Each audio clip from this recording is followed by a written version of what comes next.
What up, kids and squids? Welcome to the Nintendo Everything Podcast, Episode 4. I'm your host for this week, Oni Dino, as I tend to be the host for all of the even-numbered podcasts, it seems. With me, I have my always wonderful co-host, my mate from Down Under, Mr. Eric Zouch. How you going, mate? You can't do that to my accident. And hello everyone, how are you? I'd just like to let you know that you have a 1 in 8,192 chance of encountering a shiny version of this podcast. Oh, are you the lucky one? You'll know if you're the lucky one because there will be a snippet of Reggie speaking at the end of the podcast. Oh, okay. I can't wait till the end of the podcast then. I don't like your odds. 1 in 8,192. Oh, that's true. Can I pay a microtransaction so that way I can increase my odds? There might be a way to increase your odds later on in the show. Okay, I can't wait then. I can't wait to hear. Also, I feel really unfair that I get the odd episodes of the podcast. This has worked out very unfortunate. I'm getting unlucky number 13. I'm sure there's more unlucky odd numbers. Is it unfortunate though? Some people have lucky odd numbers. Maybe, not me. Dialing it back a second, very sorry to make fun of the Australian accent. I love just imitating accents, so maybe in the future we could do a podcast where I do like a really horrible Australian accent like the whole time, and then you do a admittedly much better North American accent, and we just really screw with everyone. First of all, there's a thing that you don't know about Australians, and that is that we're terrible at doing other people's accents. We can't do them, and the second thing is we can't hear our own accent at all. So I don't know if I have an Australian accent. I get people that tell me that I have an English accent, and I don't know if that's true or not. But I can't hear my Australian accent at all. Well, it certainly sounds Australian to my North American ears. Oh, well, that's good. Yeah. Good to know I actually sound Australian. I worry about not sounding Australian and being Australian. I've had a couple Australian friends who have a very thick Australian accent to the point where there's R's at the end of every word. Where for example, Narita is the name of the airport in Tokyo, one of the two airports, and so they would say narrator. That kind of thing. Yeah. I mean, not that was an American accent, but Yeah, I get where you're coming from. That you definitely get that with out in the country more. I am a bit of a country bumpkin myself, but I'm not that far out. So anyway, moving on. I wanted to kick off this podcast with some improv rapid fire questions. These are 10 questions that Eric and I both came up with separately, prepared them separately. The other person does not know what the questions are. They are mostly Nintendo-related questions with a dash of getting to know you kind of questions. So hopefully this gives us a opportunity to show our horrible personalities. And I love this. You kind of came to me earlier in the week and you're like, Eric, I want you to just plan some dumb questions to ask me for the start of this episode. Just some off the wall, whatever you can think of at the top of your head that it's just going to bring out some personality. And this is my foray. This is where I live. This is my house, okay. And I'm ready to ask you some silly questions that are just going to hopefully get some candid results. Yeah, so this is you being thrown under the bus, and that's where you live, right? Yeah, I'm under the bus. I'm stuck in the wheel at the moment. And here's the thing, though, is that so we're going to go through 10 questions now. We do actually have some more planned that we're not sure whether we're going to maybe spice up the episode with some more or plan them for another one. We'll see how the first 10 go, first of all. Exciting. On the fly, improv. So good. Also, I say that I live in improv. I am terrible at improv. I'm terrible at thinking of anything on the spot. So I'm really, really panicking in the moment. So I don't know who's going to go first, but I'm very, very worried. We didn't talk about this. Okay, well, does it help you to go... Maybe you should go second or first? Okay, nothing's going to help me, but I'll go second. Okay. So you will start off then asking me your 10 questions that I have no previous knowledge of, and I will answer off the top of my head, improv style. That way you know that you get the most brutally honest answers out of me. Okay. So let's jump into this. And again, you don't know my questions, I don't know your questions, and I'm not even sure if my questions are going to be on the same beat as your questions, but we'll see how we go. That's true. That's what the exciting part is too. All right, here we go. You just woke up in the Mushroom Kingdom. What's the first thing that you do? Oh, okay. First thing I do is I put on my Mario hat and then I run outside and I find the first Toad that I can find and then not only hug him, but greet him in his traditional Toad voice. I can imagine you doing a Toad voice. Your life needs a new camera angle. Do you go over the shoulder, isometric, or 2.5D? Oh, that is super, super difficult. I have to go 2.5D so that way you can see all the beautiful things behind me because, don't like the camera on me all the time. Oh, that's a really good point. 2.5D. I'd go isometric, but it's not my questions. You stack. You're stuck on an island, and somehow it has internet connectivity and power. What game did you pack in your suitcase for this exact situation? Oh, Christ. This is super difficult. I kind of want to say Metroid Prime because that game is so immersive for me, and I love to read all of the little logs and things that are going on in there. How many times can you play Metroid Prime through, though? That's not one of your questions. Oh, yeah. I mean, any game that you replay, right? It's going to be difficult. Yeah, I guess. I would go with something more like online, friends, something you could play more times, but... So my issue with that though is that like I'm not too much of an online guy. Like I would get tired of an online game even though there's more like variability there compared to a single player game. Okay, I'll take that answer. Here's a nice quick one for you. Are games art? Absolutely they are. They shouldn't be compared to other art mediums, which is unfair. Like you shouldn't even in the same medium compare art to art because, it's from an artistic point of view. From a technical point of view, sure, but like artistic point of view, yeah. Cool. Mario, Zelda, Metroid. Marry, snog, kill. Oh man, that is such a good question. Okay.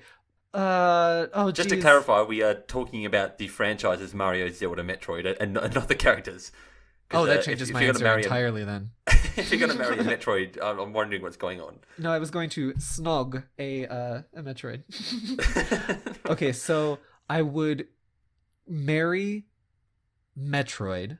I would kill Mario and snog Zelda. Appropriate. Okay. Yes. Peach, Zelda, Samus. Marry, snog, kill. Oh, you got another one in there. Okay, so Peach. Sorry, hold on. Peach, Zelda, and Samus. And this one is the characters. All right. So I would marry Peach because she's royalty and I could get some of that sweet stash. Also, like Zelda sometimes doesn't have a kingdom, so I'm not counting her to be able to financially back me up there. Enough. Yeah.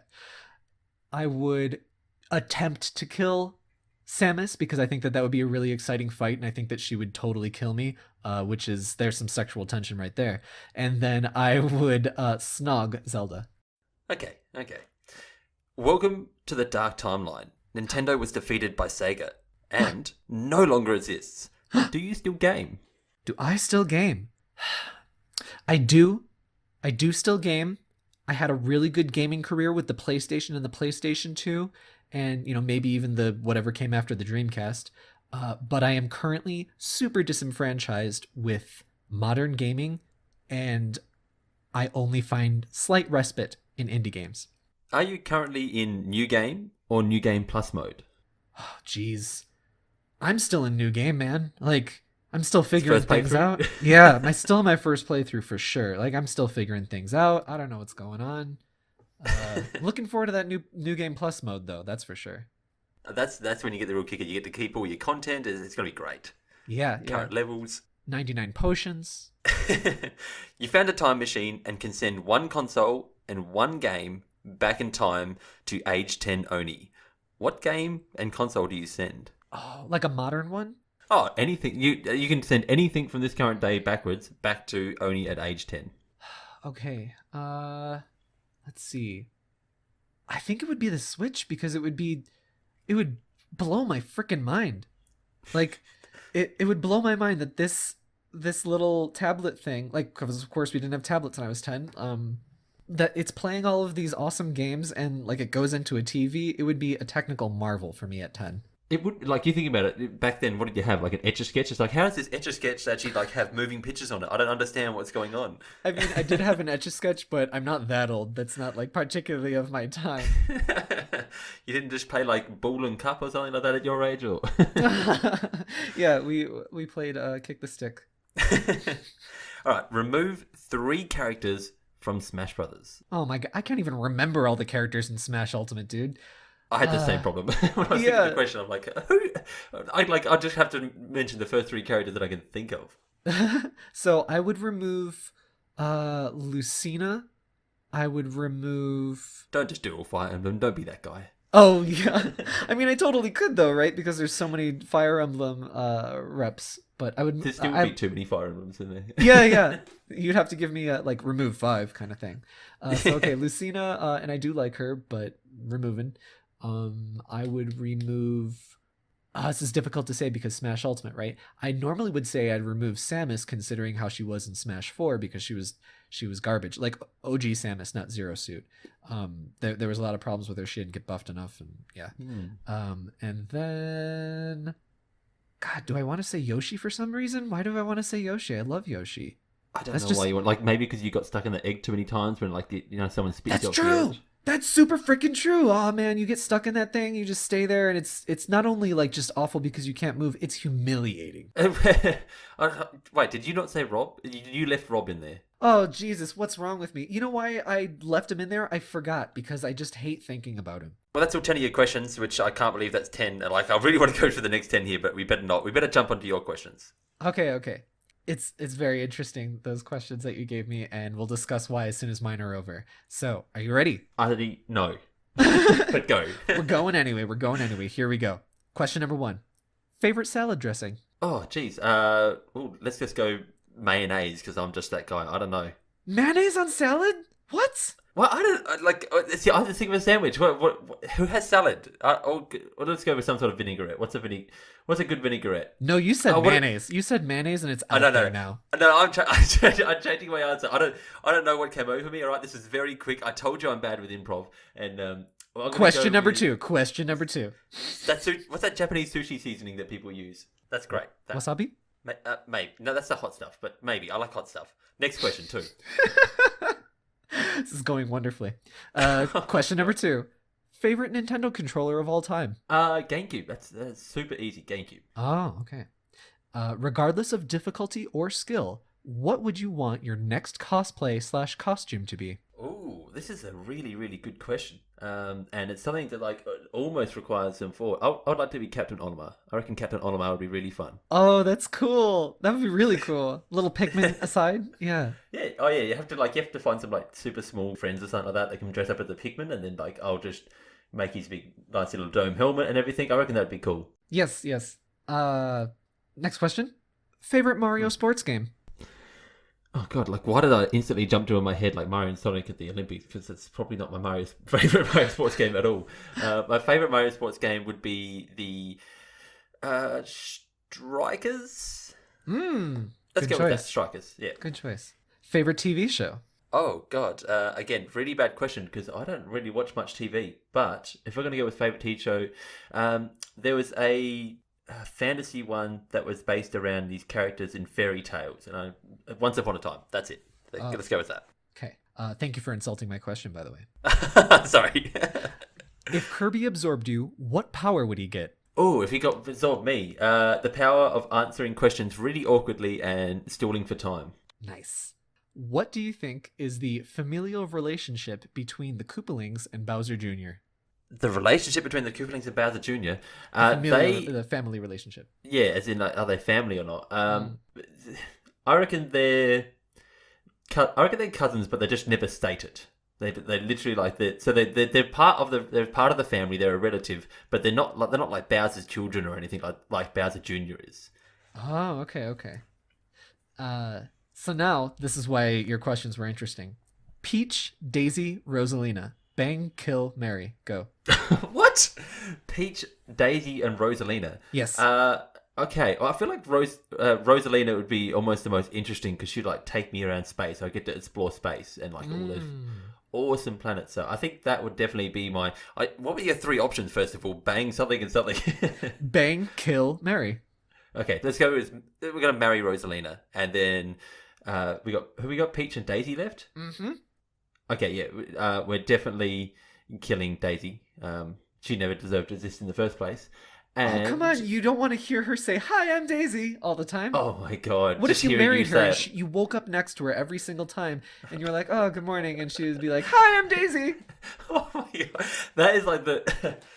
I would play horror games over that because that is just stuff of nightmares. That is a horrible thing to think about. And so then obviously my bang is Peach, but like it would just be, I don't know, in and out with Peach. I'm not all that interested. Very conventional. Yeah, very conventional. Next question. If you could have any one of Samus's power-ups, which one would it be and why? Any one of Samus's power ups? Again, an interesting question. Morph ball. Just somehow to be able to turn into a small morph ball that like defies the size of what it should be. I think that'd be cool, and you could get into cool like small places that you shouldn't be able to get into.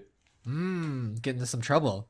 Yeah, although like other things, like imagine having like just a double jump with that or something like that. That'd be cool as well. You already gave your answer. Oh. And the final question: what kind of underwear do you think Waluigi wears? He's definitely a jock. He jocks. Yeah. Okay. Ta-da! All right. Wow, you chew through 10 questions really quickly. Actually, I did not think that was 10. Oh, really? Yeah. Some interesting questions there. I don't know about marry, snog, and kill questions. I'm terrible at them. I thought that was hilarious that we both came up with them, and then I barely could not understand, but I could barely like contain my excitement and properly hear what you said when you asked the first bang, kill, marry question. I was like, oh my god, I also wrote one of those down, but I can't tell them.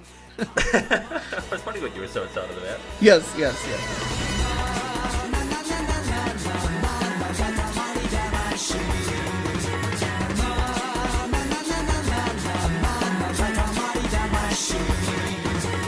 Okay, so after all of that, I need to have a little bit more of a chill discussion. So let's go right into our adventure log. What have you been playing this week, Eric? So yeah, I've been filling up my adventure log with not all that much. I've had a pretty slow week. Like I played a little bit more Pokemon, and I'm kind of enjoying Pokemon still for what it is. As I kind of said last week, I was enjoying it. I'm definitely not going to go on about my hang-ups again because they haven't changed, but they're not annoying me as much as I thought they should be. Gotcha. Yeah. But yeah, I'm definitely just enjoying the game as a nostalgic trip. And it's definitely going to be that type of game that I do just continue to chip away at. I'm not going to jump into this all in one week and just try finish off as much as I can because, I don't know, it's the type of game that it's really easy to get back into after going away from it for a little bit. You know how some like RPGs you just come back to and you're like, I got no idea where I am. I don't know what abilities to do and what any of this is. This is all foreign to me. Like every RPG almost teaches you a new language that you have to understand, and if you walk away for too long, you're going to forget it. Oh, I totally know what you mean. That's why so many of my RPGs when I was younger went unfinished. So I've kind of learned from that, and I take very brief breaks in my RPGs. Oh, definitely. And then, like, just to redeem myself a little bit from last week, that's definitely the reason why I haven't finished, like, any of the Final Fantasy games or anything like that, because it's about, like, I've played a little bit of them just to test the waters, and like, I know, I've got to redeem myself, okay? But I've played a little bit of them just to test the waters and see what they're like. But I know that, like, if I'm going to play one of those games, that I need to sit down and I need to commit myself for a solid play session of like, here I have 40 hours laid out over the next couple of weeks that I'm going to be able to actually play one of these games. I don't know if you're going to be able to redeem yourself when you're shoved so far into the corner over there. I know. I'm trying my best to fight my way out of this corner, but I tell you what, I am so deep in at the moment, and I'm afraid of what else is going to be unearthed in this podcast that I haven't played. It's definitely one of my biggest fears. So I was going with like playing Pokemon. It's going to be a slow experience. I'm going to slowly kind of work my way through it, and so I don't really think I'll be talking about it too much after today, just because it's just going to be one of those experiences. But it's just a nostalgic trip, and it's surprising how much this game still holds up today. Like I know they've changed a lot of it, and obviously made it look pretty and stuff like that. But this is like the original Pokemon. I'm really surprised that the mechanics and everything, just the battle system and everything, still hold up and are still fun for so many people to play. And so, Yeah, I think that's one thing that I kind of take away from it, and it's like maybe that's why Pokemon hasn't changed all that much, is because it is still fun to play, and the mechanics still do work. Although I would love to see them change that up a little bit in a future Pokemon game, but that's a story for another time. Oh, I really want to talk about that story sometime in the future, though, because, like, especially leading up to the 2019 Pokemon, I've got plenty of little ideas and, like, musings and BS to just spout. So I would love to have that conversation in a future podcast. Me too. Like I wrote an article a long while ago about how like Pokemon needs to evolve. It was a funny title, but It's a good title. really, yeah, I know. I still think that it does. I still think Pokemon needs to evolve from what it is into something better. We'll see. Maybe it gets a mega evolution in the future. Anyway, so the other game that I've been playing is Katamari Damacy, and it's the demo version. You can download the demo at the moment on the Japanese eShop. This game, like I've seen it from afar for a while, and it has totally had my interest for a long time. And now that it's coming to the Switch, it's like one of those games, another one that's coming to the Switch, and I'm like, oh, it's on Switch now. I'm definitely going to give it a go. So, unfortunately, it's coming at the possible worst time of year, and it's coming day and date as Smash. So I don't know how it's going to go up against Smash, and obviously not well, because like if I couldn't imagine too many gamers that put Katamari Damacy and Smash next to each other and go, you know what, I'm going to choose Katamari. But like for the people who have the budget to buy both, or maybe pick it up down the future, I could see it doing a little better. But I don't envy its day one sales. Yeah. Is it also what is it? Digital only, or is there going to be a physical release? I believe there is a physical release. Don't quote me on that, but I believe there is. I'd have to check, because it feels like one of those Square Enix kind of games where it's going to be like, oh, the World of Final Fantasy is not going to get physical. It's like, well, that really should have got a physical, considering it had one in the past. Yeah, I agree. Actually, that one should have had a physical. I understand that like probably the Final Fantasy 7 and 9 will definitely not have physical versions. That totally makes sense. But yeah, I'm definitely in the same boat with that. So the demo version is only how like was it? It's so much fun. I'm telling you right now, Awesome. This game is so great. Like, I can't believe how much fun it is. It's weird though, because like I believe it was was it a PS2 game? Again, I should have done my research on this. I have not had time, but yeah, the first I know game was PS2 game, if I recall correctly.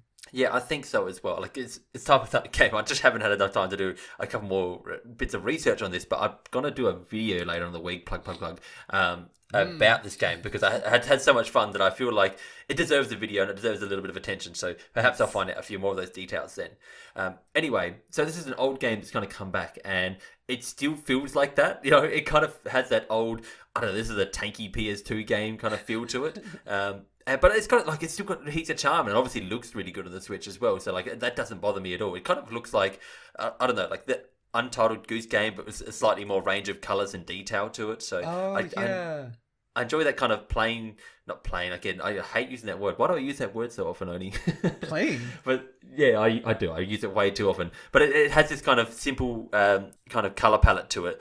But it uses a lot of colors, so I really like that. Okay.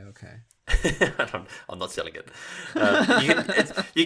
Honestly, you can't use the word plain and then sell anything. That's not the way it works. I misunderstood. I thought you said playing, but you said plain. Plain. Yeah, plain. I know, that's my Australian accent coming out again. Yeah, your accent. My accent, mate. Anyway, so yeah, I had a lot of fun. Going back onto the tank controls, it definitely controls like a tank. And like normally I say that as like in hyperbole, like, oh yeah, it controls like a tank. But in this sense, it actually controls like your character, who is, I forget his name. A little prince. Yeah, he literally controls like a tank, because he's kind of, you use the two analog sticks to control him. And so if you press the left or the right one, it's kind of like controlling his left or right foot, or technically like if you're in a tank, it's like controlling the left or right wheel. So if you hold both forward, he's just going to go straight forward. And if you hold both analog sticks back, he's going to go back. But if you hold one forward and one back, he's going to kind of turn one way. He'll still move forward, but he'll turn one way while moving forward.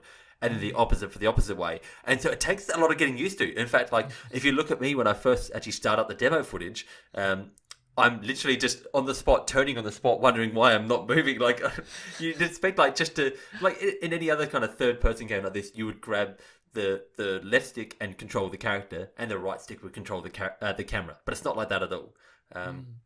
But once you get the hang of it, it's kind of like you understand that it's part of what makes the game challenging, is understanding the controls at the same time, because it just might be a little bit too I don't know if it'd be too easy, but it's part of the charm of the game, the controls. And so, like, I don't. It still would work without them, but I'm glad that it kind of kept its old tanky controls kind of going for it. Yeah, The it's last couple very of things. interesting, isn't it? Yeah, it really is. The last couple of things that I mentioned here is the music, which at the moment, because there's only one level, which is the short level in there, is only one track. And I don't know if there's any more tracks because it just sounds like it's the theme song to this entire game because it plays just about everywhere. But I love it. It's so great. Like this music is just them singing Katamari Damacy and some crazy lyrics and it's so catchy. So definitely enjoy the music while you're playing it. And I think that's kind of all I've got to say about it. Apart from apparently the whole story behind the game is that I haven't even explained what the gameplay is, so I'll get into that in a second. But apparently, probably the most important thing that people want to know.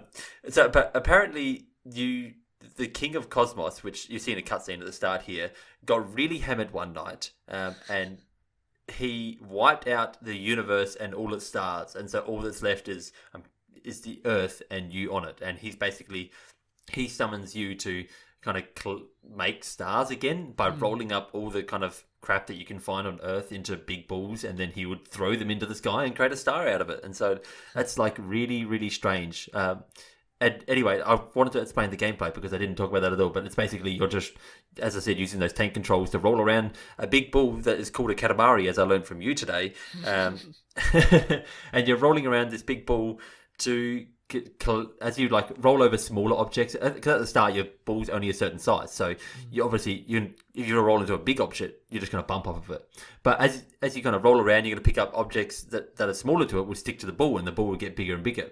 And then so like it's really this kind of satisfying loop of there's stuff in there that you're like, oh, I won't be able to collect that, and then all of a sudden you have this massive ball and the thing that you wanted to collect was just tiny compared to it, and it's like, oh cool, like it's just a fun satisfying loop. But you only get 4 minutes, and so you're always in a big rush to kind of grab as much as you can. And there's other kind of flavor things in here, like the King of Katamari, or what do they say, King of Cosmos has his flavor text that kind of comes up when you pick up stuff. Like Right. you pick up these kind of SD card things looking out of what do they call it? A game console 2600. So Atari.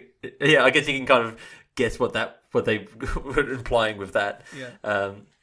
But yeah, so they got like, just lots of kind of flavor text kind of popping up. Although the flavor text is huge on the screen because it was a PS2 game at the time. So like that's kind of what they did back. That's one of those things that you can just kind of tell. Oh yeah, this is a PS2 game when you're playing it.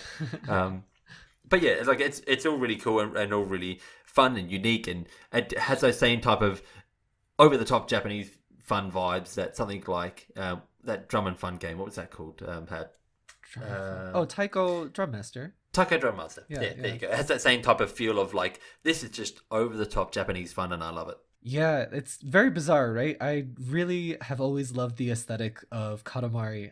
I've only played one of the games before. I've never played all of them. But every time like I see it, I'm always like, oh, it's so weird. I love it. Like, and especially like the King of Cosmos, where he's got like this gigantic like crotch bulge and he looks like he's in disco pants and he's like just the strangest, and it's so charming. Everything about the top about the game like that is just over the top. Like, there's no need for this guy to have this like, I don't know, massive circle thing around his neck and like this really weird. The way he shaves his beard is just like super weird, and I don't know, like they just create these characters that are just like fun to look at. Again, like the Taiko Drum Master, that stupid looking drum thing with a funny face on it. It's just like, this is just fun to look at. I don't even need to be here for anything else but to look at like the world they create here. Yeah, absolutely. And the music too, I do want to give another shout out to it. Even though I hadn't played all of the Katamari games before, just one, I always have listened to every Katamari soundtrack because the music is like a crazy mixture of like jazzy and poppy and weird Japanese and this like French inspired pop that Japan has called Shibuya Kei, which is not very popular anymore, but it was a popular music genre in the mid 90s, I want to say, maybe early 90s. It's great. It's just so listenable and like catchy. Yeah, I will definitely include a snippet somewhere in here inside the podcast. I'm sure you'll hear it at some point. Yes. What have you been playing, and how's your adventure log been filling up? So my adventure log, a little light this week. Again, just been busy last week, this week, next week too. So I played a little more World of Final Fantasy Maxima. Still going good there. I have some things that I like and things I don't like as I continue to go on. I'm not digging the like come back here later and fight this big monster if you want to catch it thing because you're under leveled right now, even though I think that I'm just a tad bit over leveled. Uh, it's just I always hated that. It's always kind of like a fetch quest right at the end of the game to go around and collect everything that you've done, like you've missed before. But even though like you don't actually go back there at the end of the game, you go back there at a few levels higher. You know, it's a yeah. I'm actually quite a proponent of backtracking usually in games, but you have to do it right. So like in this game, it's just like go back and fight this one monster if you want it. And that's really the only thing in the level. The enemies aren't scaling with you from my experience so far. So like you're running through a bunch of enemies and they are easy. You wish you could just skip them entirely or have like that Earthbound thing where like it appears but then it goes away and you get like one experience point or something just because they're respecting your time, right? So it doesn't have that. Like these areas aren't opening up, so there's like treasures or anything like that to find. It's just that one monster only. So then it's like, oh, this isn't worth my time, so then I'm kind of not doing it. So I don't I like can't that, but it's not remember. that big gripe. Yeah, I can't remember. Were they random encounters in that game, or were they actually fixed on the map? uh so there's random in most places, and in some they are fixed on the map. Like this one area that I went through that was in the basement of Figaro Castle, but also actually one of the Midgar reactors because they did that again. They had static enemies walking around. Static, whatever. Yeah, it Yeah. works. Yeah. So there's a little bit of a mixture. I'm not a hater of random battles. I prefer the ones where you can see them on the screen, but I don't hate random battles like a lot of people do. Yeah, yeah. But yeah, it's a little gripe, but not that big of a thing. Um, I am enjoying the weird sense of humor. I recently just met Gilgamesh and Bartz from Final Fantasy V, and Gilgamesh is hilarious and just takes himself way too seriously, and he's really incompetent in terms of being like an evil boss or something. I like that trope. I had a ton of laughs when he was on screen. I hope he His comes character. back. Oh, his character just makes me want to go play. What, is he from Final Fantasy V? What is he from? Well, Gilgamesh was in a lot of games. I don't know which one he first appeared in, but from what I can remember from Final Fantasy V, he was in that, and he was one of the main bosses because they often have like these in the earlier games. They often have these like 4 or 5 fiends that you fight, that kind of thing. Yeah, oh, that's so great. I honestly, you like not to spoil anything, but you're not going to be disappointed. There is a fantastic Awesome. cutscene with him at the end that just had me like on the floor in hysterics, and it was it's so good. Awesome. There's one attack that he had, and I wish I could remember what it was called.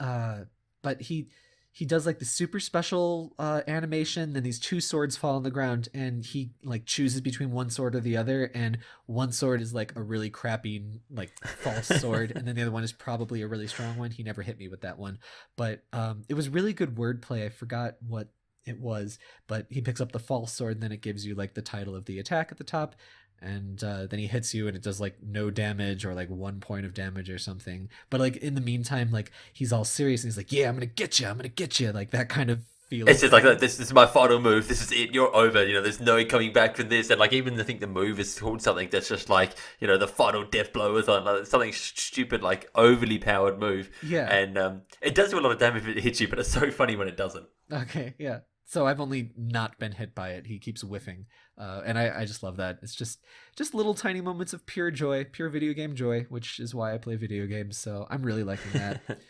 Uh, so yeah, it's going along, going along. We'll see how it keeps going. I'm pretty deep into it so far, so I'm definitely gonna finish it. The other game though that I played and I wanted to talk a little bit about is Warframe. So that just launched on the Switch. Warframe is a free to play game that has been out on PC for a really long time, and then PS4. I don't know when that launched on PS4, but anyway, it just launched on the Switch. So giving that a shout out, and I'm so interested in this because this has like a massive kind of following behind it, and then even when it came to Switch, like there was like I just didn't expect there to be much rumblings about it, and then like everywhere it was just kind of popping up, and a lot of people were talking about it, and like I was just like, okay, well, this is actually a really big deal. yeah, it super does have a big following. I had very little knowledge of it before downloading it even. All I really knew was that it's space ninjas, and I was like, okay, two beautiful words that warrants a download if nothing else, right? So Yeah. I downloaded Space Ninjas the game, and right, I didn't know if it was like entirely PvP or squad based or whatever, which kind of isn't my bag. I heard someone once say a few months ago that it was like basically Destiny, but better in almost every way. I don't even really know what Destiny is, except that it's a shooter, which I'm not much into. So anyway, low expectations going in, right? After playing it a bit, I've only played I think 2 or 3 missions. I'm really enjoying it. I was very surprised. It's not just like a third-person corridor shooter, or yeah, third-person corridor shooter. Excuse me. Um, Everything is in third person, which is great for me because I like to see my character and what they look like and stuff. I have a big connection to my character. Um, so I like that. Uh, I'm not super big fan of like firefights with guns and stuff. That doesn't excite me too much. So I was really happy when, in lieu of guns, you can choose like throwing kunai and like an awesome bow and arrow kind of thing. And even your melee weapon, you get to choose between like a sword or a bow staff in the very beginning. So that was all great. Yeah, that was Yeah, all that's really definitely cool. like up my alley because I'm a big fan of more the I think we discussed this in the first episode, but like more fantasy routes. So like if anything, not everything should have to be guns in the future. Like have these fantasy bows and different things like that. That sounds really cool. Yeah, totally. And that's where it's going. So that's why I'm enjoying it. Everything looks really nice too. There are a ton of graphic options in the Switch version, thankfully. As soon as I started, I was like, oh my God, I'm getting nauseous immediately. So I turned off the depth of field and motion blur. Otherwise, it was going to be like an instant delete for me. So I was really glad that there's that. And like, not even just like toggles, there's like sliders and stuff on a whole bunch of different stuff. Your field of view, you can change that so you can see more or less of the screen. So your camera is like right up on your character's shoulder, or if it's pushed back a little bit, like things like that. And then different things where they're like, oh, this is going to improve your performance if you turn this thing off. So that just little things like that that help you out in case you're like, what is this thing or whatever. I don't know if I want it or not. And then you're like, oh, it improves performance. I'll try it off. That kind of thing. I turned off a bunch of things and it still looks really good. As you said in the past, like we're just kind of big fans of more options. Like why not? If the option can be added to the game for the player to choose between, and it doesn't affect anything, then why not add it there for people to actually use and play with? Absolutely. Like I was a huge fan, and this pretty much solidified my purchase on Fire Emblem Warriors when they announced that they had like a performance and a quality mode. I was like, yes, give me that. That's Oh, exactly me what I too. want. That was so good. Yeah. Yeah, do that in like all action games, please, because depending on how it looks and depending on what's going on, I will usually choose performance over visuals. Not always, but depends. So anyway, I love that, and I always play Fire Emblem Warriors with performance mode just because it looks so much nicer to me. Just options for gamers. Let's do it. Come on, guys. So there's a bunch of depth and a bunch of control options for your character here in Warframe, and I really like that. More options, right? So far, just the little I've played, the microtransactions are not overbearing at all. A lot of it is cosmetic, and although I, again, played just a bit, it doesn't seem that like they like keep you behind a paywall or something like that. They don't halt your progress, from what I can tell. That was my biggest kind of worry with this type of game because you see it Absolutely. all the time in these, like especially in this genre. It's like it's so easy for them to say we can lock content or big things behind this. So why wouldn't we? Because that's the best way to make money. But from what I've heard, like they're pretty tame. The actual transactions in this. It's from the little experience I have, that's totally the case, which I'm all about. Like honestly, I would prefer if this was like a $60 game and I just bought it, of course. Yeah, But same. it's nice that they're like, hey, here's this game. You can play pretty much all of it. We just encourage you to make transactions for whatever. I And hate having to have this conversation with every free to play game too. This me is such a stupid too. conversation. It It's just like, is. oh, they shouldn't have to discuss, whether it's intrusive or not, because like it just should just be a price in the game, and then that's it. And like I shouldn't have to feel bad about spending more or less money or having to play it for free in the first place. But anyway, Yeah, yeah. We can go off on that for sure, but I want to keep that a little bit short. So I'm just yeah, gonna me too. say I'm glad that the microtransactions not overbearing, even though I would like to financially support you if I really do like your game and want to be like, hey, here's money, make more, that kind of thing. But I don't want to encourage your microtransactions. So I'm I'm a little stuck in my feelings. I don't know how I feel. But the last thing I wanted to say about this is that the Warframe devs and like the community is, oh well, I gotta set this up for a second. So the main character that you play is called, I don't know if this is his proper name or if it's the type of thing that he is. It's called Tenno, Tenno, and like all of the other Warframes I think are also called Tennos. So I don't know. I don't understand yet. But the Warframe. So is it like, I guess it's like the human race or something like that? Instead of being called humans, they're called Tennos? Or is that just their names? I don't know yet, so I don't want to say anything definitively because, again, I'm only a little bit into it. Okay, I'm on. Yeah. Yeah, but so the devs and the community at large is all like affectionately referring to the Switch community as hashtag Nintendo. And no. Yeah, it's so cute. I love so that. Like it's kind of like people can be like, oh, stupid pun, da, da, da. But for me, I love it. It feels like, no, I'm all about that. Yeah, it feels appreciative and like intimate of the community that you're adopting into your long-standing game. And I don't know, it just makes me want to play the game a little bit more in a weird way. I don't know. Yeah, I'm definitely on board. Anything that can like influence me with a certain little like tickle of a pun or something like that, I'm definitely all on board for that. And especially when it's like a community like that that's welcoming in other people, that's just fantastic. Yeah, that's the thing about it that really gets me is that it's just welcoming a community. It's good stuff. So anyway, if you guys have not tried out Warframe, I suggest you download it. It's not that huge of a download. I think it's 12 gigabytes, so it could be way worse for sure. And it's free to play. Yeah, check it out.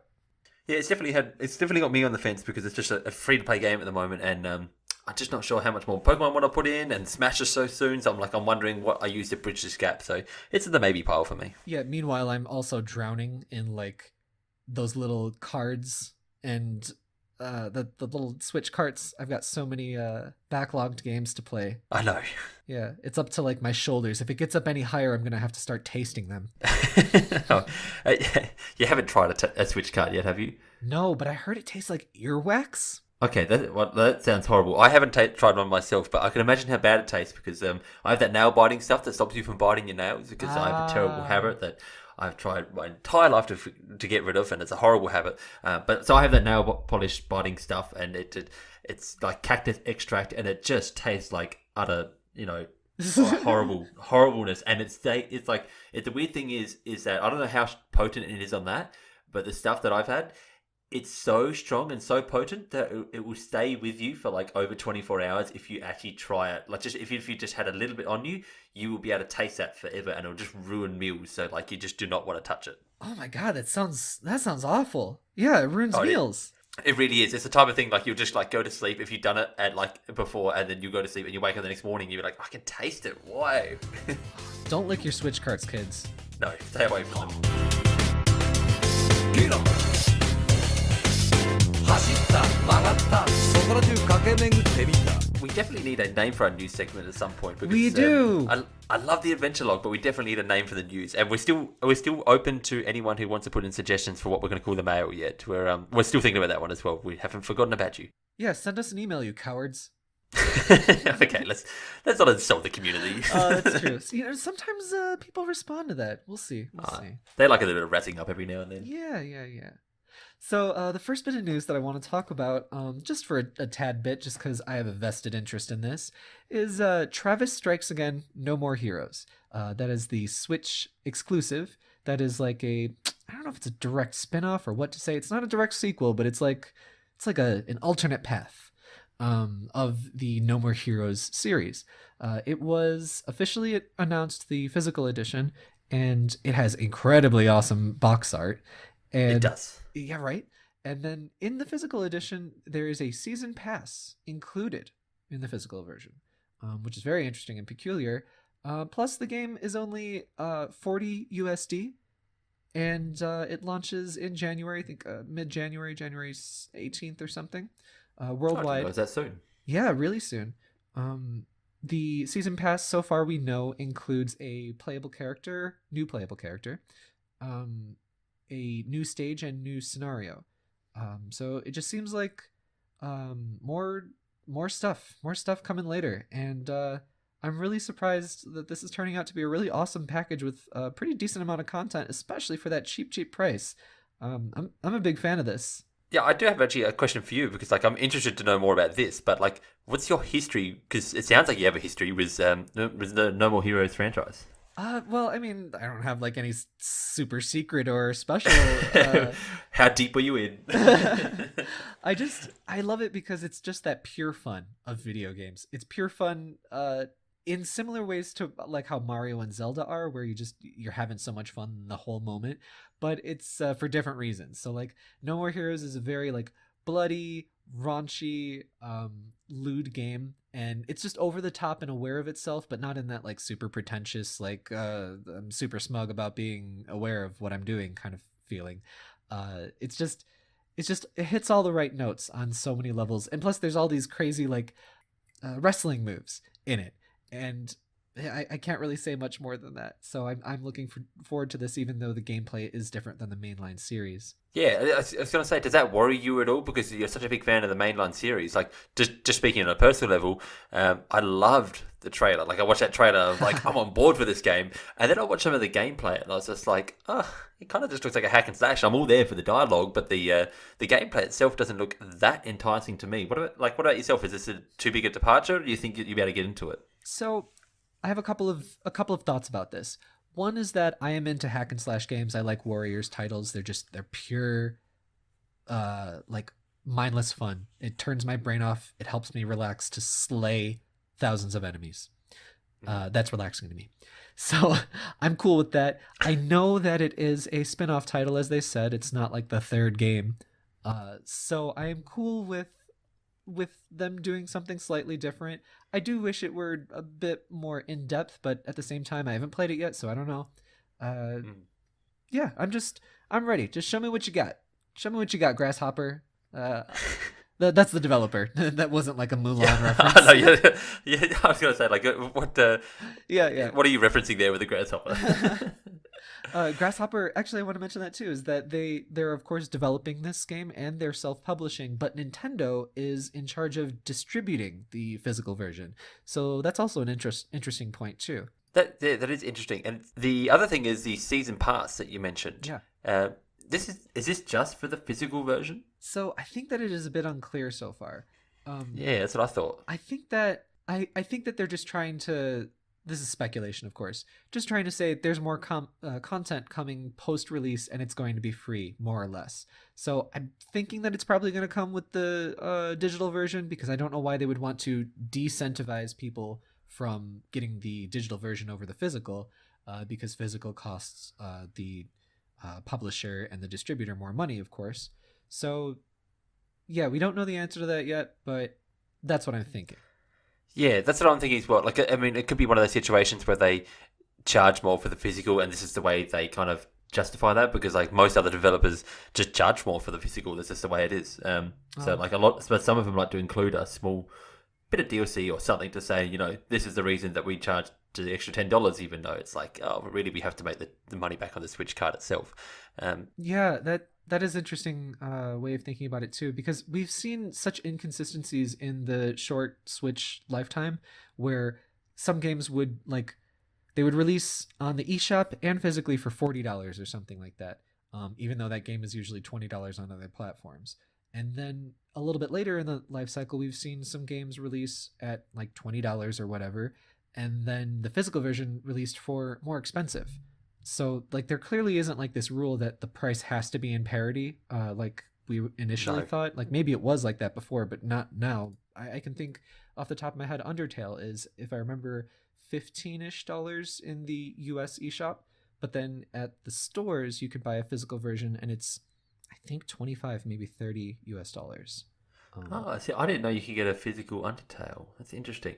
At Anyway, least in the States, yeah. Oh wait, no, in Japan Yeah. we have the updated crazy limited edition one. I don't know why they did that in just Japan, but yeah, maybe it's just Australia then. Australia is a really difficult place to actually collect physical goods, because like you probably know this, but I'm just a massive physical guy. I love physical games. I love having that physical collection. But I live in one of the hardest places in the world to actually make a physical collection. As far as like major zones go, because especially with the Switch has become the hardest console that I've ever had to do this for. And not that I like buy every Switch game, but I like to buy the ones that I'm really interested in. And like sometimes I'll even like double dip on certain games. I'll be like, oh, I really like that. I really like that game. I bought it digitally, even though it's come out later down the track physically. I'll double dip and I'll buy it again.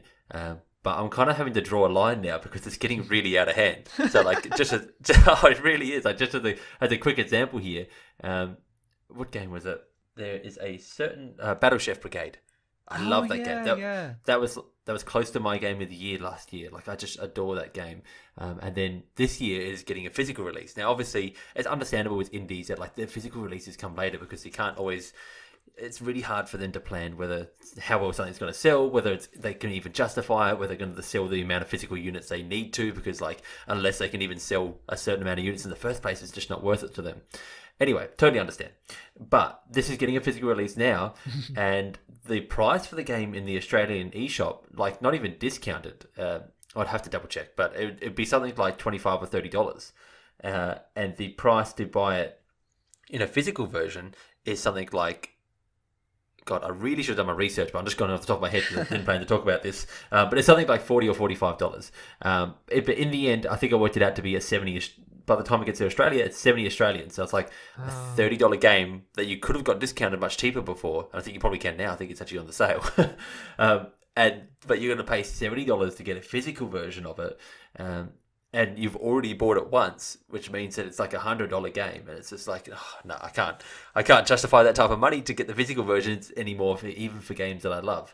And that has been my tangent for the day. Before we move on to the next bit of news, that's really interesting. Yeah, I mean, I know that the pricing is different in different regions. Like sometimes, like in Japan, there are these games that are like, for example, the Liar Princess and the Blind Prince.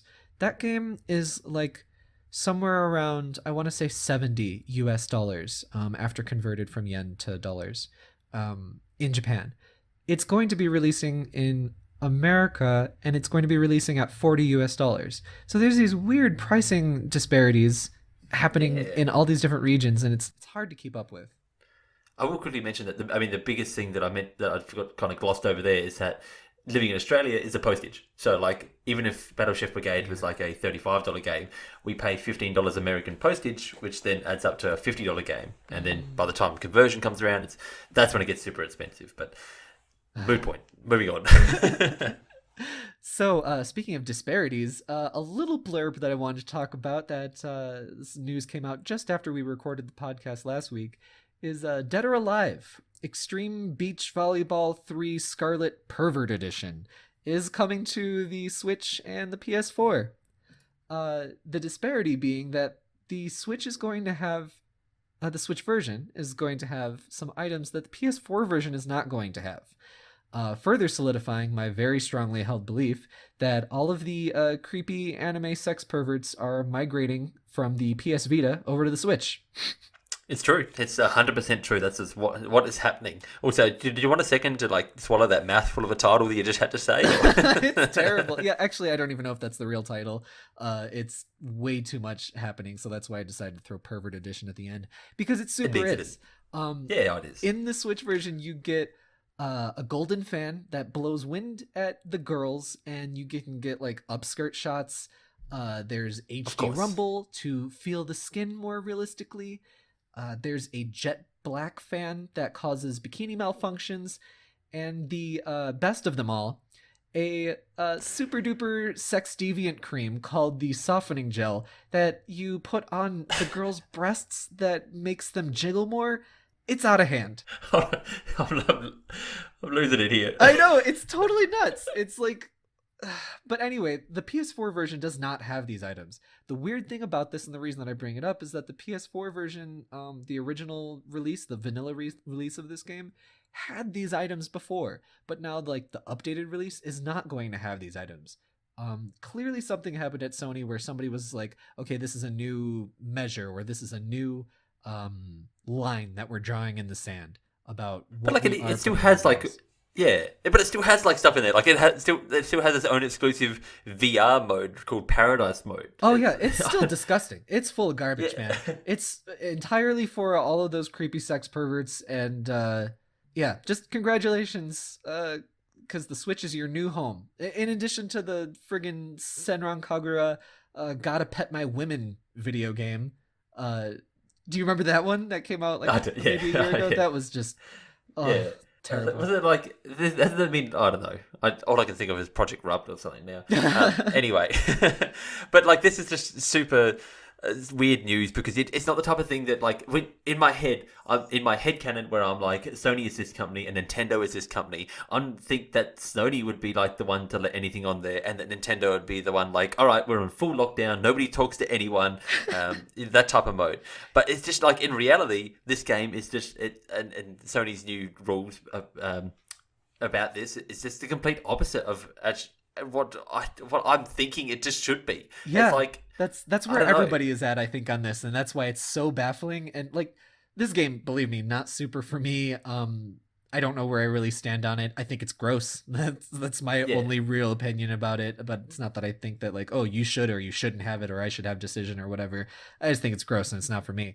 But what's so fascinating is like the flip flop in positions on a game like this for Nintendo and Sony. Did Sony like move their headquarters down to Australia? That's the only thing that I can think of here, because like Australia is just known for like its censorship, and so like I assume that maybe Sony of Australia had some sort of say in their new censorship rules. Yeah, I'm fascinated to know what happened, because it's so interesting to me.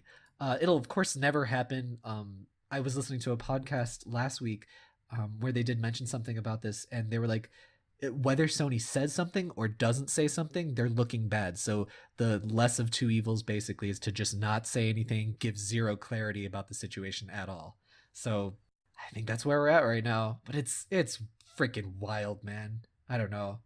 Oh, and also there's a free-to-play version of it coming later, so all you cheap freaks can also enjoy the game. Oh, great! I hope that still comes with the softening gel. Yeah, the pervert cream. Yeah. And another little oh, I'm sorry, go ahead. No, don't worry. Ignore me. I'm still losing it here about this game. Keep it together. We run a very classy podcast, okay? This is like there's rails, there's off the rails, and we're down. We're under the bus. We're under the bus. Yeah. Yeah, here we are on the wheels. Another little tidbit about censorship that isn't related to Nintendo, so I'm just going to mention this in passing. Something that I find beyond hilarious is the mainland China version of Kingdom Hearts 3 is going to be censored because Winnie the Pooh is banned in China. The reason for this is because super insecure jerkbag Xi Jinping is the general secretary of the Communist Party in mainland China. He's banned Winnie the Pooh because he thinks that people are going to compare him to Winnie the Pooh. And if you look up a picture of him, he does look like Winnie the Pooh. But he's banned this adorable, harmless character in mainland China for that. So, moving on to the funniest part about this, though, is Kingdom Hearts 3. There's been some screenshots that came out of the mainland China version, and the Winnie the Pooh stage and all of the story, it's all still happening, but there's this like awful white aura that covers Winnie the Pooh, and it just looks like pure jank. And it's just unapologetically censored. It's very obvious. There's no hiding it by any means. And that's just what makes it so good. And God, it's so bad that it's amazing. I just love it. I love garbage. There's so many. I know. There's so many things to kind of like. What the hell here? Like, first of all, at what point does the who was it? The president or something, or I don't know, someone high up steps in and says, "We're going to censor this." Like, I don't understand. What kind of country is this? I don't know. I'm sorry to tell you how to run the country. Yeah, exactly. It's so strange. Yeah. And second of all, like out of all the things to censor, like when I first heard this news, I was like, oh, they got a problem with the name Pooh or something like that. No problem with the name Pooh. And third of all, a ball of light. They censor him into a literal ball of light. I like the fact, like, I want all my censorship in the future to just be balls of light anywhere that he's censoring now on, because that is the number one way to censor. Oh yeah, it looks like garbage, man. Like, all of you listening at home, please Google some pictures of the Winnie the Pooh censorship, because it's just amazing. It's so bad. It's like the light at the end of the tunnel, man. It's like if you were walking down the tunnel and Pooh was at the end, yeah, like that's it. Is that you, God? No, it's just Winnie the Pooh. Yeah, that's right. Moving on, Nintendo is apparently having a smashing holiday season in terms of sales. So let's go to the data, shall we? Great, great. Hold on. We have to give our listeners a moment so they can continue vomiting from those puns I just made. Okay, the vomiting should be done, yeah. Did you want to wipe your mouth before we continue? Just to clean the vomit off your mouth as well? No, I'm fine. I thought about this ahead of time. I was all for it. I live here in this garbage. I'm a trash can person, yeah. So Smash Ultimate apparently is the best pre-selling game in the series. Pre-selling probably meaning like pre-orders and all that garbage.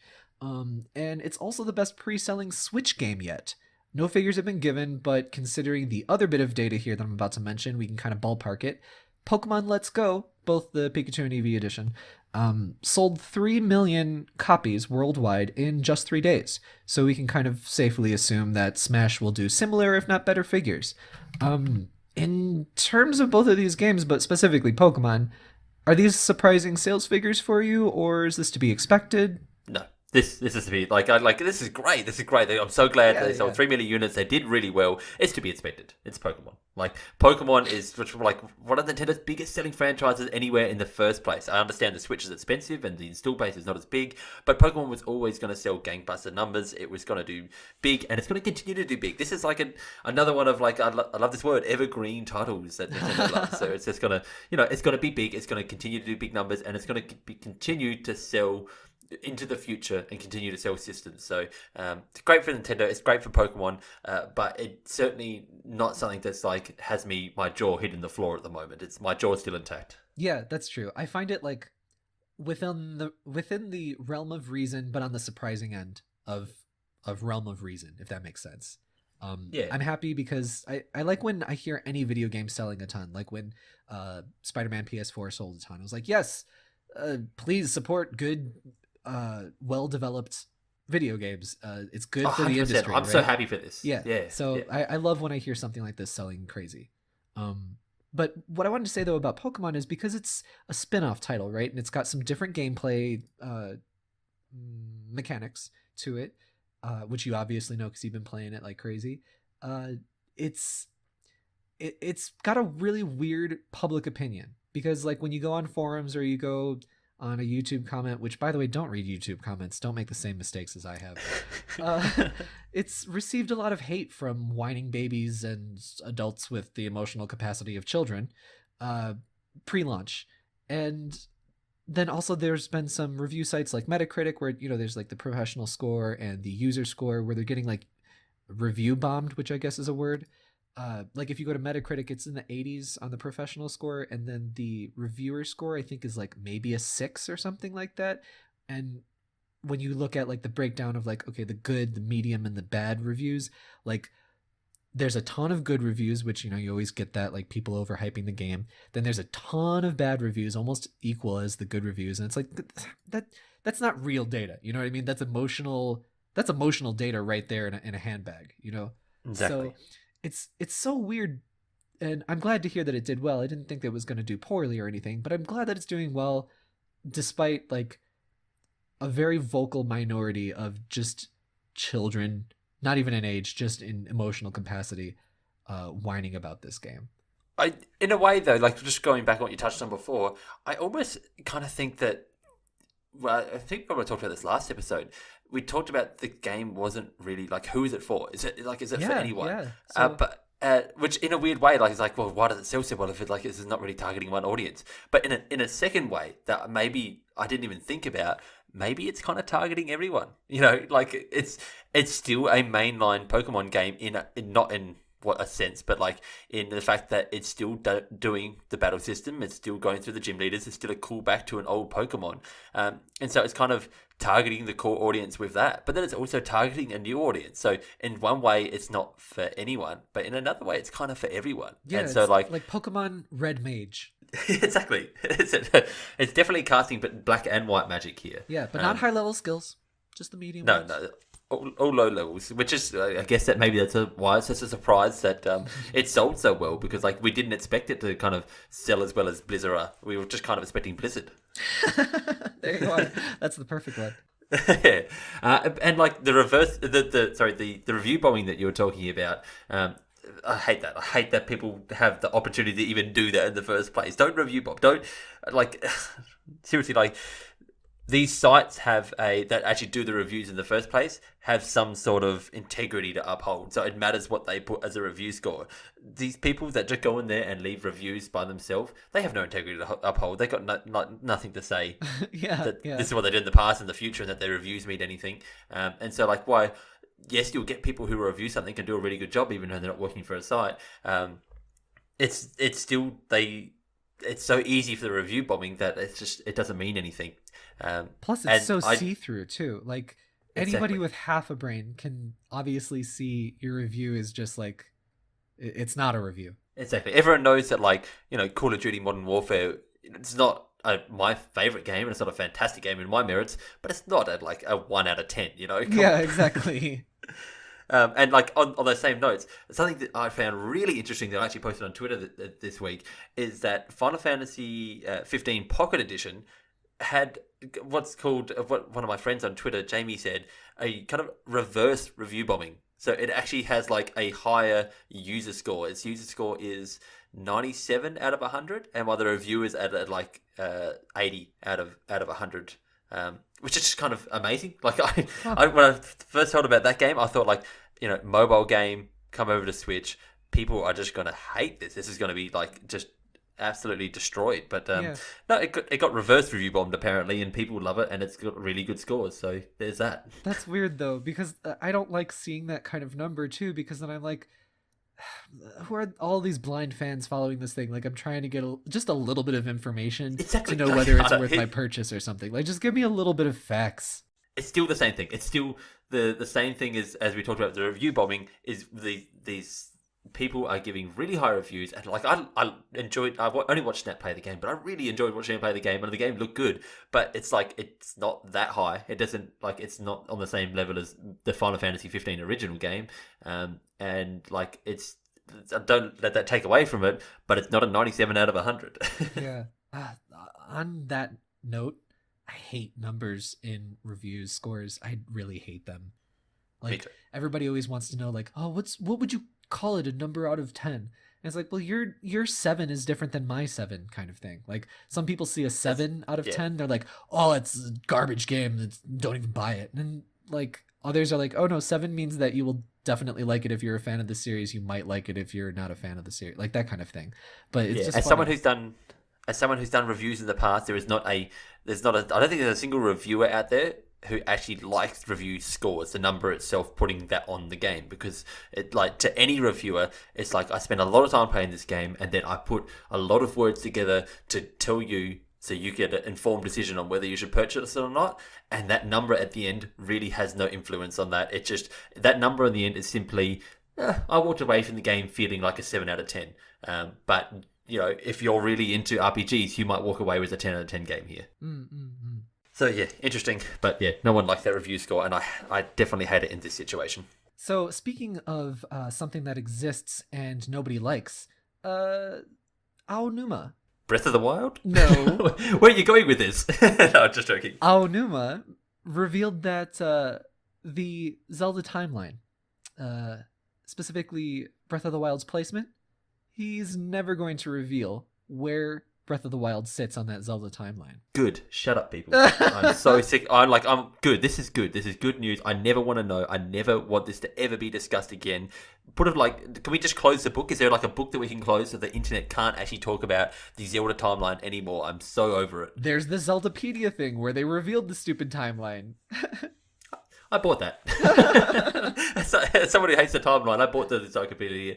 And it's like I bought it for the interesting facts that I kind of get out of it. Yeah. But it's like the Zelda timeline in the first place is just something that was just completely made up. It's like they never went in from the purpose of designing the first game to the purpose of designing the last and going, where does this all fit in the timeline? This all fits together. No, they just wanted to make fun games that people enjoyed. That come on, I like the fact that, some things have a universe that exists together, but not everything has to. And Zelda, I didn't think had to. Like, I'm glad they found a way to try and make it exist, but like it's full of plot holes. It's not it was always going to be, because I never thought about it from the start. And I almost love, the one thing I kind of love more about all this is the people thinking that it's kind of involves, like it's the end of the timeline. This is where all the timelines converge. That's the biggest cop out I've ever heard. That's the easiest way to say that. Like, to me, that's the easiest way to say, well, if something doesn't fit in and involves everything from anything, and we don't know where this sits, let's just put it at the end where they all converge. Like, it's an easy way out, and I don't know if that's the situation. I don't know whether they didn't think of it, or whether that's what they actually, maybe that is what Onuma's thinking. Who knows? But I'm confused by this whole thing. I'm angry, and I want you to start talking, because like I'm just being super negative about this. Okay, so I wanted to read a quote from him, but I do want to first sort of like say where I stand on this. So in terms of the timeline, I agree with you mostly, but I don't feel very strongly about it. There are little aspects of like the timeline after they released it where I thought, oh, that's cute, like that's fun, and like I can appreciate, like it doesn't affect me when I play a Zelda game, but once in a while where there is that reference or something like that, or not even if there is the reference, but where there is something where you can interpret it as a reference to a previous game in the timeline, that only very, very vaguely peppers my experience, where I'll be like, oh, that's cute, Nod, like just little tiny bonus thing. Like that's the way I think of it. Yeah, I'm on with that. I don't think of the timeline very much, except for the parts where it's very obvious, like where they did the reference to Fi in Breath of the Wild, which is very blatant because it's the sword glowing and then it's making the Fi sort of oral sounds. So little things like that I do like, but that's about it. I don't really care about the timeline. So that's where I stand. But I wanted to read this quote from Aonuma explaining his position about this, explaining the story that we're talking about.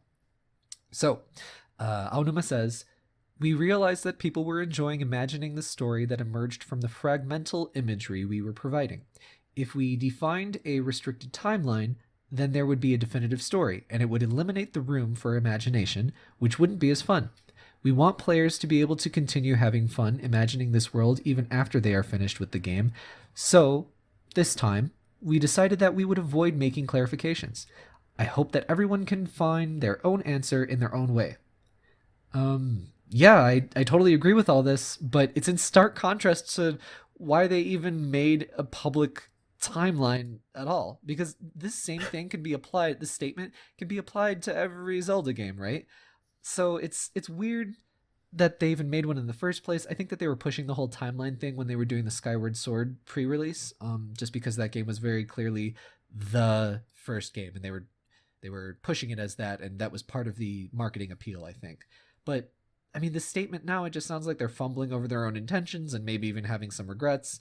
I don't know. This is weird. Yeah, like to me, the statement, yeah, like it does sound weird coming out at this point when you're right, it could be applied to any other Zelda. But I almost feel more open to it with Breath of the Wild than any other Zelda game, because Breath of the Wild was such an open Zelda game, with like very little even tying it together in the first place. Like the story is so little bits just kind of posted together every now and then that I kind of can understand that this is your own story, and to me that's the way that I would prefer video games to be. I don't. Well, in saying that, I don't like when a game is like says that you're the character and you make your own story and you decide your own path. No, let me live the story and let me live the path. But in the sake of a universe like this, I can kind of understand it, and I'm kind of on board with Aonuma here. Yeah, I agree with him. It's just weird how they're like kind of going back and forth on this. Because I do like small establishments. Like, I don't know what to say exactly, because not everything needs to be explained. I like mystery. Mystery is why you think and why you give off your theories and you wonder. And that's what's the exciting thing. I mean, humans definitely desire... goes... Go ahead. I was just going to say, it definitely goes both ways, so which is I think where you're leading with this anyway. Yeah, like humans desire closure, right? But then sometimes when you get that closure, like what you're upset about is that it actually ended your speculation, and then it's not fun because there's no more things to imagine. So I don't know, like I don't know. I just don't care. I super don't care. Yeah. And like it doesn't matter. I'm definitely not one of those timeline focused people. But once in a while I find little tiny enjoyments from the mention of the timeline, but otherwise I don't give a damn. Yeah, like I don't care the way they all connect, but to me, I just enjoy it being a story that they told with it. I think that's the one thing I take away from the timeline. I enjoy the fact that like they made up some sort of convoluted stuff that in one of the timelines Ganon ruled, and that's why the world was flooded for various odd reasons by the gods. Like I'd like those tidbits. Like I think that's good, and if they had that idea from the first place, that's kind of cool. But I just don't like. I don't like being forced into that. I like that story to be told naturally.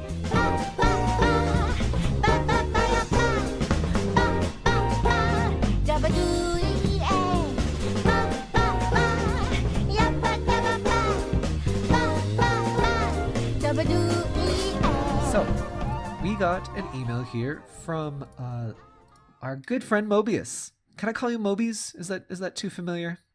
I'm gonna do it I anyway. think you like Mobies, yeah. So Mobius wrote us quite a long email actually, so I'm gonna have to paraphrase it. Mobius's question is basically he writes about the 1 minute commercial for Smash Ultimate that came out about a week ago. We didn't talk about it on the show last week. So the 1 minute commercial shows a bunch of characters fighting, and there's a whole bunch of sound effects and character voices, but no music whatsoever. This has been going around the internet, memeing left and right, with people overlaying a bunch of music in addition to the sound effects. Music that fits or doesn't fit for funsies.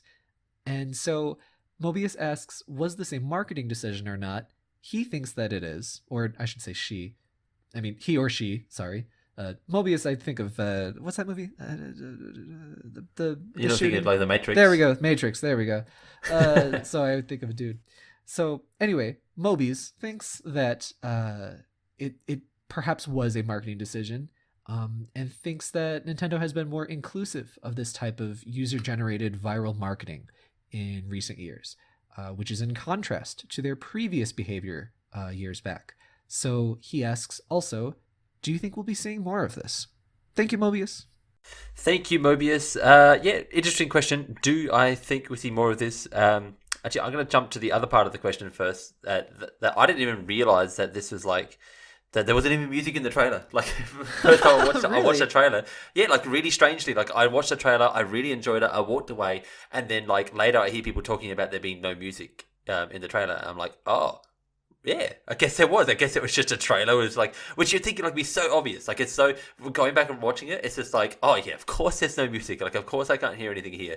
And like, it's just character sound effects. But watching it the first time, I was just like, maybe I was that involved with the trailer because it was a really spectacular trailer and a bit of a spectacle. So maybe that just distracted me enough that it got my brain going nowhere apart from watching the funny things that are happening on screen.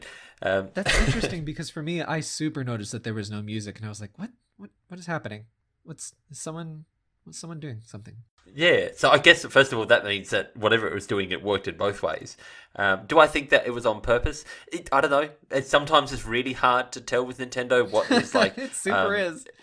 Like it's hard to tell what's on purpose and what's a happy accident that like that hasn't been toilet trained. But yeah, I'm not 100% sure with this one. Like, I'd like to think they did it on purpose, but yeah, I super don't know with these guys. Like, what are you doing, Nintendo? Yeah, I also don't know, but I kind of want to say that I think that they knew, just because lack of music is such a big thing. Yeah, it's like a conscious decision that they definitely made, right? So Yeah, that's why you're right. I want to say that I think they knew what they were doing. If it's not for the viral marketing campaign, there's no way they left the lack of music out of there for just no reason. There's definitely a reason. Like, there's definitely a conscious reason of literally leaving music out, because there's no just, oh, we forgot to put the track over the top. That didn't happen. I have to jump back to Mobius' questions here. What was it, the last part of his questions? Do you have it there on site? Yeah, because I forgot to write it down. So he was mentioning how marketing's decision thinks that Nintendo will be more inclusive of this type of stuff. Do we think we'll see more of this in the future? Yes, so that's the interesting part. Now, Nintendo has always been kind of really protective with their stuff in the past. Yes. Everyone knows this. It's just kind of a big thing. But they certainly are loosening up. As someone who does YouTube content... Yeah, you know all about this. I haven't been doing it forever, but I certainly can feel the kind of constraints kind of coming off of there, and just seeing it in the way they're more actively seeking people to help publicize Nintendo, not just themselves. So that's definitely something that we're seeing loosening up. But there's the thing: Nintendo's always a protective company. They've always been with ROMs. You've always seen them shut down anything to do with ROMs, and obviously they're one of the biggest companies in the world with this problem. So it's no wonder they would want to. Yeah, they're going gung-ho on that now. Actually, they're stronger against it than they've ever been. Exactly. So they're going full on them. We see it with same with just shutting down. You see it in the news every now and then. Some Mario Kart on the streets of Japan gets shut down or something like that. Yeah, those so people are still on the streets though. They're still they just don't call it Mario Kart. I know. I'm sure it wasn't just the name. I'm sure it's you using their characters as well, guys. But I don't know. But yeah, so they shut them, or they wanted to shut them down as well. But this is a little bit different. The Nintendo's YouTube sense is that these other things weren't really advertising for Nintendo, the way they see it anyway, where this is definitely, they see YouTube as, or they're starting to see YouTube as a bit more of an advertisement for them. What do you think? I'm kind of in the same boat. I guess I have a little bit more defined opinion, where I do think that they were aware of what they were doing on the no music thing. And I do think that we will see more of this. We've seen them do collaborations with YouTubers in recent years, which is not something that they used to do. And so my thought, though, about this is that they can't do this on every major title. Otherwise, it's definitely going to come off as try-hardy and disingenuous and, just cheesy. So I think we would see something maybe next year. I don't know what, of course. You have to surprise us, right? Maybe something next year with the Pokemon 2019 title. But Nintendo has... Oh, go ahead. Oh, I was just going to say, this type of exact thing that they did, and speaking of what you were just saying, that's the type of thing that Lightning can't strike twice with this. If they did it again, they would literally have to... If they were going to do it again, they'd have to come out and say it. They couldn't just put it out and expect people to take it away again, because it'd be such an obvious marketing ploy, and no one likes an obvious marketing ploy. No one likes being marketed to obviously. Yeah. So that would definitely come across the wrong way. Where if they came out and maybe just said, "We're going to release a new trailer for this. Put your own music to it," then as cheesy as that sounds, people would prefer that than kind of feeling that they've been lied to. Right. Yeah. Use the hashtag Nintendo Creator Club and post your video too. Yeah, people would be like, ugh. Stop, I'm throwing up. Yeah, there you are. So where were you going anyway? Well, I just was going to say that Nintendo has been getting better at this kind of marketing. I like the decisions that they've made. They've been making some better forward steps in regard to this in recent years, and I'm all about it. Yeah, so I do have a little bit more to say on a personal level, because as you mentioned, doing the YouTube stuff, I do work with them a little bit. And here's the thing: there's a few things you should know here. Most big companies are horrible to work with, just because, they're a big company. They're so hard to get in touch with, or talk to the right people in the first place, and there's so many steps to go through to make anything happen. That there's a reason that so many people want to work with indies these days. Not because just because indies are going big, but because indies are so much easier to deal with. I'll send an email to an indie, and I'll get an email back that afternoon, and it would be, yeah, hey Eric, how are you? It's great to hear from you again. Yeah, sure, we can organise anything that you want like that. I'll email my Nintendo rep, which I did several weeks ago, and I'm still waiting for a reply. It's just and these are my inside connections to Nintendo, and I still wait this long for replies. It's kind of ridiculous. That's just the way bigger companies work. And I did a Dragon Quest. What one is it? Builders 2 video a little while ago. That video was doing really good, and it was such a great video, and I just kind of explaining all the stuff that's that a lot of people over here might not know, because there's only a lot of information that kind of some sites like us and Gamacitra are kind of grabbing a lot of the information and translating it and telling us what's going on. So I thought like I would compress that into a nice, easy to watch video for people to kind of grab the details. However, Square Enix didn't like the fact that I used part of their trailer in my video, even though it's not just me playing the trailer, it's me talking over the top to explain gameplay. They did not like that, and so they took it down. And then getting back in contact with Square Enix, it's a simple shutdown email from them. It's just like, and like, this is why we shouldn't just think that it's Nintendo is the type of company that's like, we don't want to work with people. Yeah. It's most of the big companies, to be honest. Like, Right. I finally got in contact with Square Enix after waiting, and they just got back to me saying, sorry, we're not looking for any more partners. Basically, move on. You know, nothing we can do. We're like, it is, and like, whereas like Nintendo is almost better about it. Like and they literally just there's several things that can happen to your video, and they did a straight takedown, meaning my video is no longer up, it can't be seen, and cannot be put back up. Yeah, guilty until proven innocent, basically, right? That's terrible. Exactly. And you know, there's a lot of stuff. I won't go into detail, but there's a lot of stuff like is into what can be used as creative content and what can't be, like what you can share of other people's if you're. You know, and it's a really muddy ground, so it's hard to say what it's not. So there's no point fighting it because you risk losing your channel or anything like that. Yeah. So like, obviously you just leave it. But Nintendo has been much better about it. Like, I've put up, for instance, the last episode of the podcast went up. Now I believe that had an outro song from a Nintendo game. I can't remember now. Anyway, the point is that the automated system, so the other one was taken down by Square Enix. The automated system just grabbed this and said, "Oh, this has some Nintendo music on it." It still leaves it up, but says you can't monetize it unless you want to share some of the monetization with Nintendo. Oh, right, yeah. Lots of companies have that kind of policy. Yeah, exactly. And so, like, yeah, it wasn't a problem. I could still put it back up and just share the monetization and work it out from there.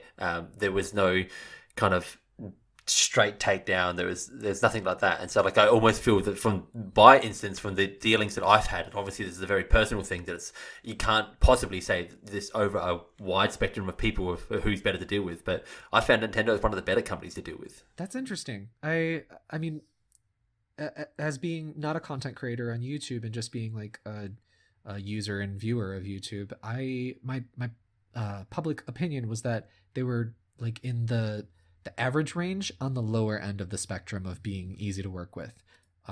But I have also heard just like these crazy takedowns, like you mentioned, from other companies. There was also when Persona 5 came out, Atlas was like 0 footage of that game can be uploaded to YouTube or something like that. And those are the extreme things that you hear about. So that's interesting to hear your insider opinion from the deep depths of YouTube's. You're always going to hear like the kind of biggest things that happen out there on the internet. But as a whole, Nintendo's pretty easy to deal with. The main problem with Nintendo is waiting. Like, just waiting for replies. Like, I feel like they need some sort of quicker way to respond to people, but that's just the way it's going to be. Let's not start singing. So I did want to add a little bit extra to this question.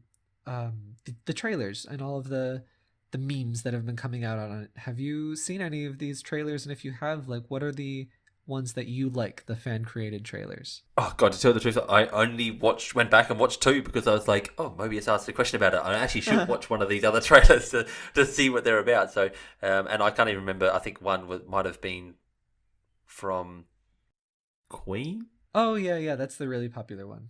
Okay, yeah, well, good. So, yeah, I watched the really popular one and something else, so that was it. So I don't have anything to add. Do you? Yeah. So I've seen some. I get tired of it, just get tired of the visual kind of thing. But I really enjoyed, there was one that's like a really long video, and it was to every single opening song from the JoJo's Bizarre Adventure animes. And that is always really fun, just because those openings are evocative of the ridiculous visuals that you get from a JoJo anime. And the songs are like campy, but not like the typical modern J-pop trash that is currently out there. They're still trash, but they're fun. I think probably only if you've watched some JoJo you would get the feeling of like, oh, this is great, that kind of thing. But my actual number one favorite that I saw was on Twitter, actually. my fellow witch boy, Sunder on Twitter, he tweeted out, and I'm not sure if he made this or if somebody else made it. He tweeted out a video where when every single character came on the screen during that 1 minute, a popular song from their series started playing, but it was a mess intentional mess because it was often 3 or 4 songs like overlapped with each other, so it was like so bad it's good, kind of like, oh my god, this sounds like absolute garbage. So I enjoyed watching that one. That's the one I probably laughed the most at. Cool. I do have one more thing. Sorry, I was off in my own little world then. I'm back. Hey, Ernie. Hello, everyone. I'm sure it was engaging for our listeners just like it was engaging for you. I know. I came in at the end and I'm like, I'm not actually sure. It just depends on whatever character was in that trailer. So like, so they had Shulk's music kind of playing, and on top of a Metroid music, on top of the other 2 characters that were there too, and so it just sounded like garbage. Well, that sounds fantastic. Okay, I'm on board for that, and I'm much more excited than currently. I'm going to move on because I'm not sure what to say. Yes. Yeah, check out Sunder on Twitter. He uploaded. I don't know if he uploaded it, but that's where I saw it. So check him out. Okay, I'll make sure to add a link in the show notes. Is that what they're called? Yeah, I should know this. Yeah. All right, I'll get that link. Check it out, people. Check it out. So the last thing that I had to add is that Mobius also asked, like, is this a sign of things to come? And we kind of touched on that before. But, like, to me, I think, yes, this is definitely a kind of sign of things to come. And Nintendo is going to have to change. They're going to have to embrace the way kind of social media and the way advertising around gaming is coming. They can't, like, stay in their own little tortoise shell forever. Sometimes they're going to have to poke that head out, you know. Koopa shell, man. It's a Cooper Shell. Sorry, I should know that by now. I don't even know why I do a Nintendo podcast. Send your hate mail too. But yeah, like, you know, things change. The physical media is it's become basically a collector's item now, hasn't it? And like instruction manuals are gone, basically, and even print magazines are like just held up by old folk and those of us who still enjoy the print media. It's not something that's everywhere, and so the way that games are advertised and the way that things are shown and get in front of people will change. And so I do think that Nintendo will change. It's good, but as with Nintendo, with anything they do, it's a really, really slow process for them. So, you know, we still don't have like, we still can't chat to each other on our Switches, is even just, you know, text messages. No, that's nonsense. That needs to be happening. Like, I was sure they were going to patch that in, like, you know, shortly after launch, and so I wasn't worried about it. Now I'm like, what the hell? Like, there needs to be a messaging system. How is there no messaging system? I don't understand. Like, what? I'm super angry about that. Like, I don't even think that I message people, but I want it there. I want, like, it's such a simple thing to add. Like, if I just want to message one of my friends that I want to play a game, I shouldn't have to go to my phone and message them. Like, I know, everyone has their phone on them these days, Nintendo. But I'm already, like, in the game, in my Switch. Just let me message people via that. I don't care if it's some crappy system that is way outdated and needs to be updated, like, that phones already do way better. Just put it in there. It's like, it's surely that's something they can put in there. That and eShop music.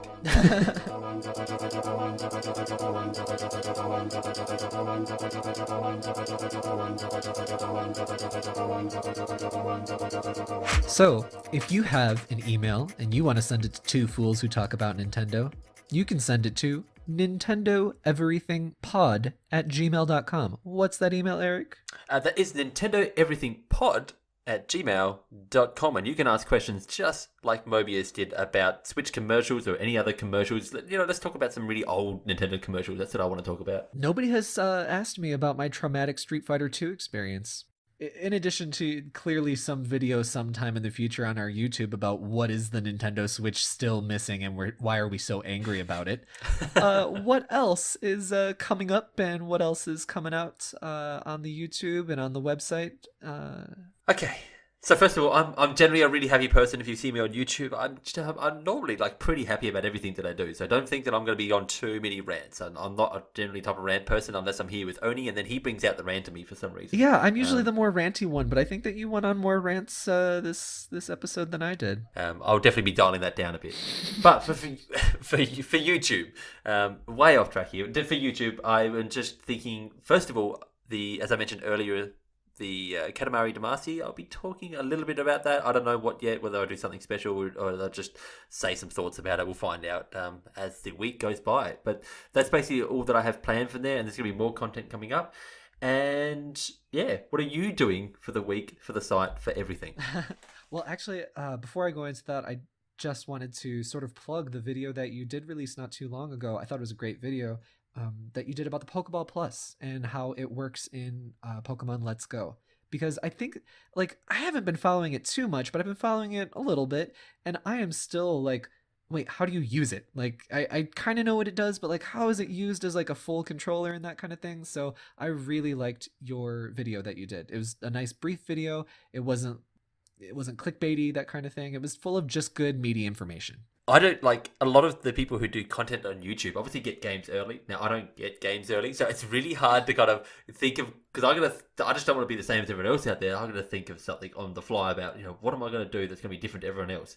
And so I picked up Pokemon on the same day as everyone else. Yeah. And then like a few, obviously after talking about it on here and after playing the game, then I start to think about, all right, how can I put together a video for this?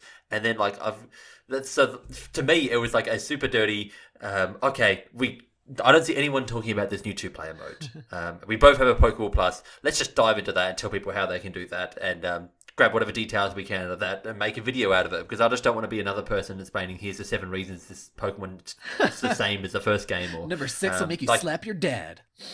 Yeah, exactly. Like there's plenty, like there's nothing against slapping your dad or whatever. I don't, but like, and like if I was the first to do that, I'll probably do videos on slapping your dad as well. But this, like, because I'm not the first out there, I just had to think a little bit more creative, and I definitely ran out of time this week, so I just kind of snapped that together, and it turned out really well. So enjoy that. Let's stop talking about me and start talking about you. No, it was a good video, so I encourage everybody to watch it. For me, I don't think I have anything coming out on the site this week. I'm still plugging away at this gigantic Phantasy Star interview that I'm working on. So look forward to that in the near future. I heard that the game is going to be releasing in Western territories in the middle of December. I think sometime around then, maybe a tad bit after, my interview should be good to go. So you can celebrate the launch of the game and a purchase of the game with this super in-depth, exciting, and intriguing interview with the original devs and the current devs of the current version. So check that out. I heard that's coming as well around then, but then I already got it on the Wii U, like Phantasy Star 1 and 2. And so like, do I just go back and play it on there? But I love having everything on my Switch. I know what you mean. The version that they are releasing on the Switch is the Sega Ages version, so it's going to have a little bit of extra stuff going on with it. They have a bestiary, they have a auto mapping map to go along with it that also appears on the same screen with it. So it's got a little extra features. They wanted to like. Needs that. It's a hard game. Sorry? I said definitely needs that. It's a hard game to kind of get into in the first place. It is, yeah. Walk through thin by side. It's super hard. They also have a mode in there that is like the Sega Ages mode, where the experience you get and the money that you get is bumped up a little bit, so that way it sort of respects your time a little bit in the modern era, where you don't have to like grind so much or anything like that. So that's an option as well in the Sega Ages version. Interesting. So where can people find us now that we're establishing ourselves, right? This is episode 4. Where can people find us, and when for this podcast? What's our regular schedule, since we're in a regular schedule now? We're weekly, right? So we are a weekly podcast. You can obviously find us on iTunes. You can find us on Spotify. You can find us on just about any other podcast service out there as well. You can obviously listen in on YouTube if you prefer to do that. And make sure that you leave us an iTunes review. And if you're interested earlier in the episode where I mentioned that you could get extra chances of getting a shiny, if you do leave us an iTunes review, your chances of getting a shiny are doubled. Amazing! That's what I was waiting for this whole episode. I've been stalling it away. I've had that in the backlog, and I've been waiting to just kind of crack it out. Nice. So also, if you are an iTunes or a Spotify listener, you can hear the podcast just a tad bit early. We air the podcast in North American time on Saturday evenings on iTunes and Spotify, and then we upload to YouTube and our website on Sunday midday in North American time. So you should really listen to us on iTunes and give us that review. They are the number one things you should do. Listen to us on iTunes, or if you have an Android phone, I guess whatever app you use. I use Pocket Casts. That's a good app. They don't offer me any kind of incentive to do that. I just saying which one I use. Yeah, no, that's good. And yeah, make sure to leave us that review because that really does make a big difference to us being found by other great people like yourself. So in addition to listening to our podcast and giving us that review, you can also share. You can like on YouTube, you can subscribe, you can rate us, you can do all those beautiful things that will help us out. We would really appreciate that. And we want to foster a community here. We want to hear from you about what you do and don't like, what you want to hear more about, and what you want to hear more BS ranting about from either me or Eric, because apparently he's capable of it too. Yeah, I am definitely definitely capable of a lot of ranting, apparently, as I found out today. That's news to me, and now everyone else knows as well. I feel like if you would like to kind of get in contact with us, we've already mentioned the email address, but you can obviously leave us contents. You can leave us comments on several different places, and you can also find us on Twitter, which is my Twitter handle is @NintendoNumbers. And Oni, where can people find you? They can send me comments or contents, whatever they like, on Twitter @Oni_Dino. We also have our website's Twitter. That's @NinEverything. We also have our wonderful website where we post round-the-clock news nonstop. Our editors are crazy. That is www.nintendoeverything.com. And then finally, we have the lovely YouTube that Mr. Eric Zouch procures. That is youtube.com/nineverything. Okay, so check us out next week. And don't forget, for everything Nintendo, stay tuned to Nintendo Everything. Bye! Bye-bye!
Forget about it. I'm just going home.